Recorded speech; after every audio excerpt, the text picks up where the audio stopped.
Andy, you're on your travels. Where are you?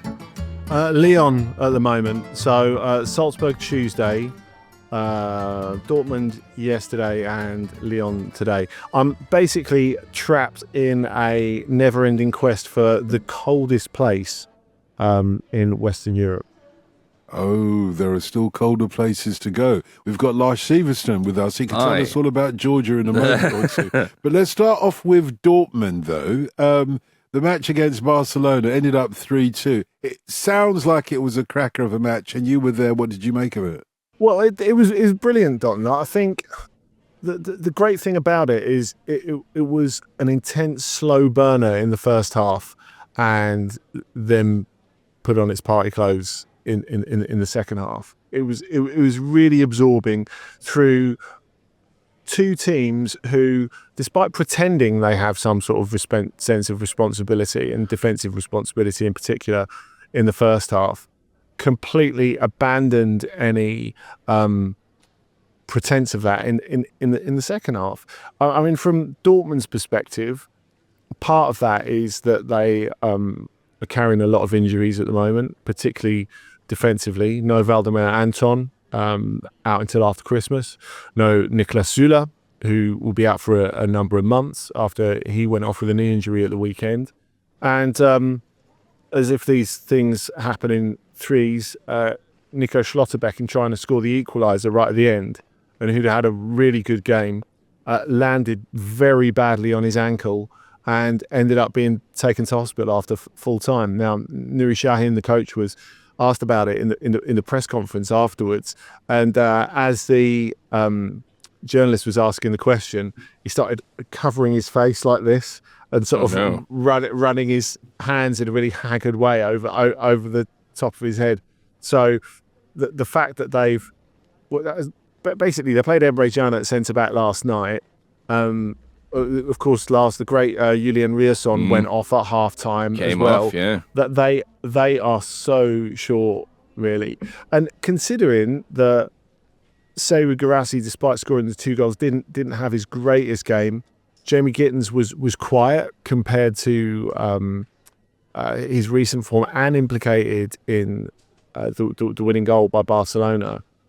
It was a pretty extraordinary performance by Dortmund. I think Barcelona would have run over a lot of other sides very comfortably with that performance, but they had to really go and win it. And I have to say, with his changes, Hansi Flick really had to go and win it as well.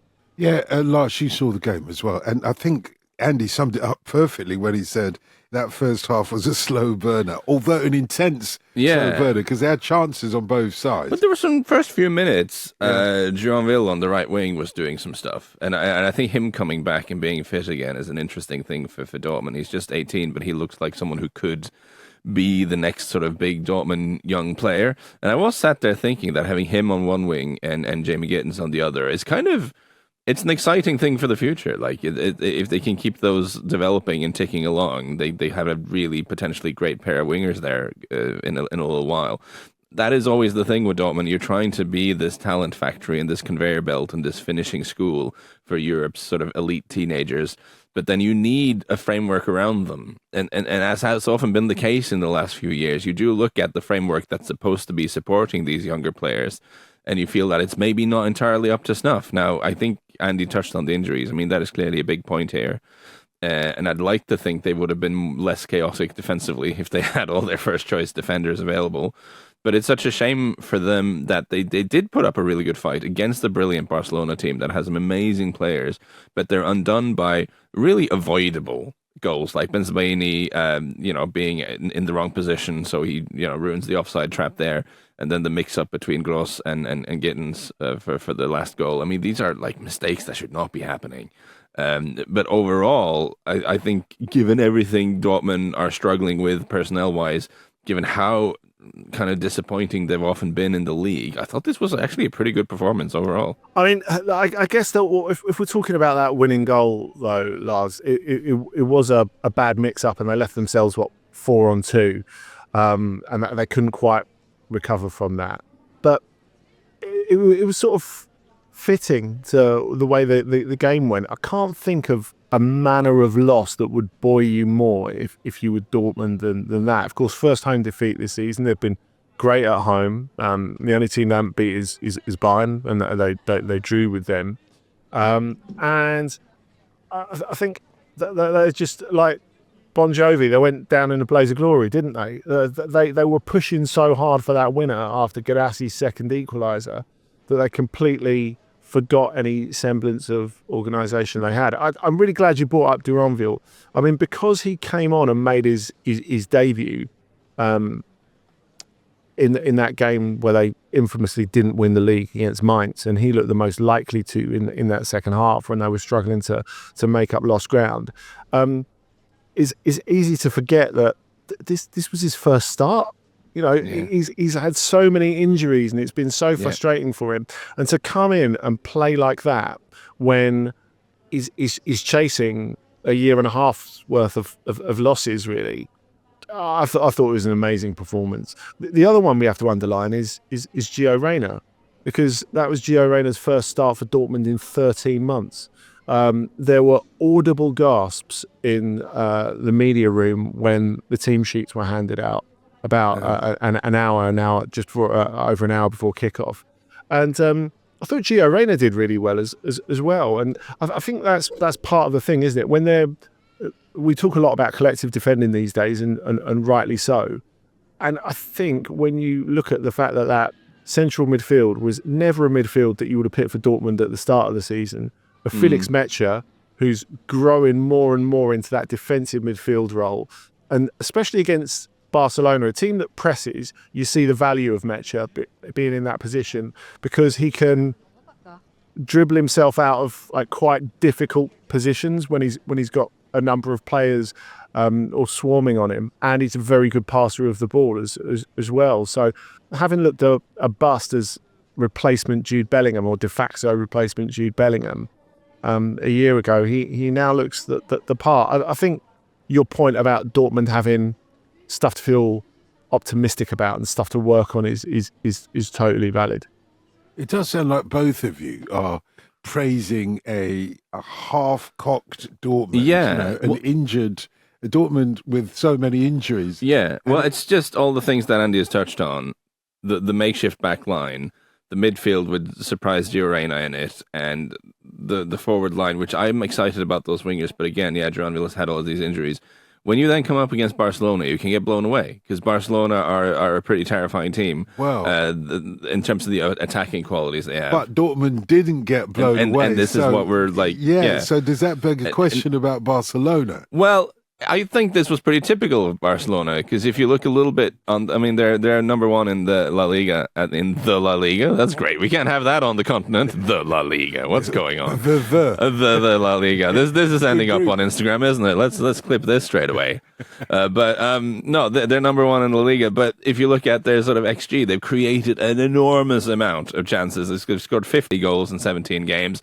But their defense has not been amazing. They've conceded a fair few.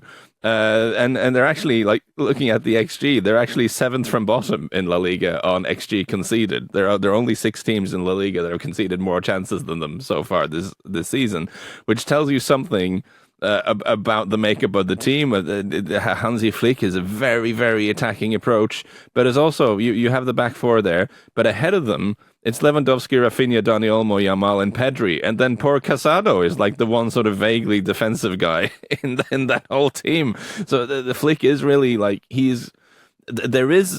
think it's too harsh to say they have a glass jaw or something, but they clearly can be gotten at the other way, and that's kind of why this game ended up being as fun as it was. It's their DNA, really, though, isn't it, Lars? I mean, if you look at Barcelona going back into last season, they have this really risky way of defending, even when the numbers in terms of goals conceded are good at the start of the season.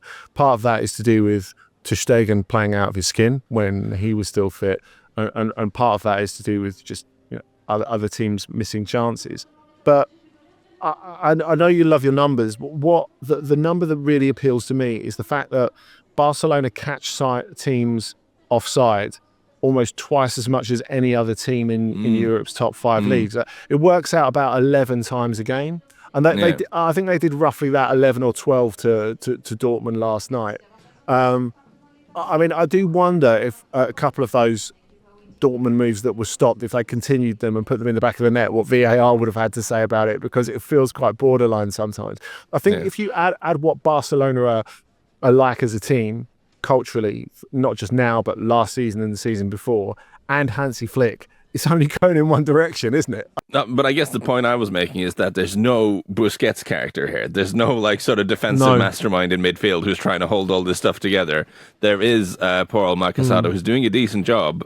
He's not someone you thought you'd call upon to sort of hold all. But yeah, and maybe if they had money, I am sure they would try to go into the market and try to sign a very good defensive midfielder, but we know all about the Barcelona finances and what they are, so it's probably not an option for them. Yeah, and really, I think Frankie de Jong could have been that player, but he's sort of been a victim of the environment, because Barcelona have been such a mess since he's come in that he's played as defensive midfielder, number 8, centre-back, number 10, even a kind of makeshift striker sometimes. He's had a very unusual Barcelona experience. But because they lack that, I think it is a brave Barcelona, and that they are very much Hansi Flick's Barcelona already. I think the changes he made won the game. And I know we can talk about like load management and all that sort of stuff these days when it comes to the point where he decided to take off Lewandowski, who, by the way, has a terrifying record against Dortmund. I think it's 23-17 in the Bundesliga since he left. And none of this, I'm really sorry for scoring against my former club. He properly leans into the villainy, which is very enjoyable. But the fact that he took Lewandowski and Rafinha off at the same time, like, not many coaches would dare to do that. And then Fermin and even more so, Ferran Torres made a massive impact going forward.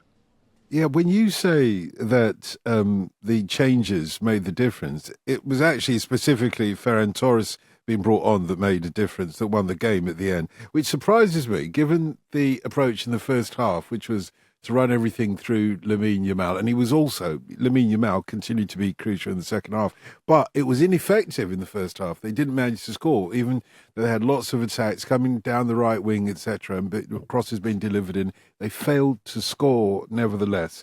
Ferran Torres, if it hadn't been for him, would you think Barcelona would have won this? Well, I still feel like they would have gotten there. But it's interesting that it is Ferran Torres who scores 2 goals, because he is someone who, you know, I think I'm not being too harsh by saying he's never fully established himself at Barcelona after that transfer from Man City. And in the light of how much financial trouble Barcelona has had in the last few years, you look at the fee they paid from him, it was pretty chunky. And for someone who's never ended up being an automatic starter, he's someone who hasn't quite found his place in this team yet. But certainly had a really big impact in terms of this game with the 2 goals. Any thoughts on Ferran Torres yourself? Were you surprised that he was the match winner? Not that much, actually, because I think you look at the last little while and he's had a really great 10 days or so. The fact is he was picked to start against Mallorca, a game that they really needed to win, and changed their season, really, instead of Lewandowski, and he did a great job. And I think we look at him still, and people from the outside look at him still sometimes as a winger. And it's a build thing, isn't it? You know, you look at him, but every coach who's coached him, so if it's Xavi or if it's Pep Guardiola, they all say this guy's got the chops to be an absolute top quality centre forward. Now, of course, backing up Lewandowski is a thankless task. But I think the fact that he's, because you're really not going to play that much, but the fact that he's someone who's so different from Lewandowski, that Lewandowski, and it was kind of an old school Levy performance last night in that, I mean, he wasn't that effective, apart from the fact that he did a lot of roughing up of defenders. I mean, there's a lot of borderline legality to what he does. And it's one of the things I like the most about Lewandowski, actually, that physical side that people don't really give him credit for, the fact that he really relishes a battle with centre-backs. I think if you can have that for 60, 70 minutes, and then you want to chuck on Ferran Torres, who poses completely different problems in terms of movement. And people will say false nine. He's not a false nine. He's an authentic centre forward, but he's just got very different characteristics to that sort of target man type player that we think of.